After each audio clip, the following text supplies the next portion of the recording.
नासिक खैंजू वेझो मोटरवे ते हादसे में की खानदान जा 5 भाती फौत थी विया आहिनि। तफ़सील मालूम था अरबाब मंगरियो खान। जी अरबाब। जी तो बिल्कुल ही रहीम यार खान वेझो M5 मोटरवे आहे जेको ज़ाहिर पीर आराम गाह जे वेझो हिकु रोड हादसो पेश आयो आहे जेको रहीम यार ईंदड़ फैमिली कार ऐं टालर जो पाण में टक्कर थियो आहे। टक्कर जे नतीजे में 4 ॼणा मौके ते फौत थी विया आहिनि।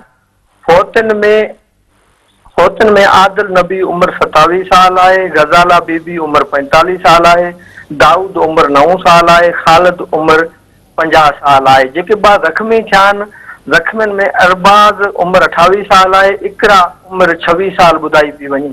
फौतन के वारिस अस्पताल खणाया, अस्पताल का जरूरी कार्रवाई बाद गोठ खणाया। उनका जेके बाद जख्मी होया उहे शेख ज़ैद अस्पताल में ज़ेरे इलाज आहिनि। असांजी उन मोटरवे पुलिस सां राब्तो थियो, उन्हनि ॿुधायो त कार ऐं ट्रालर जो पाण में टक्कर थियो आहे। ड्राइवर खे निंड अचण सबबि इहो हादसो पेश आयो आहे। जी अरबाब, अवां जी महिरबानी।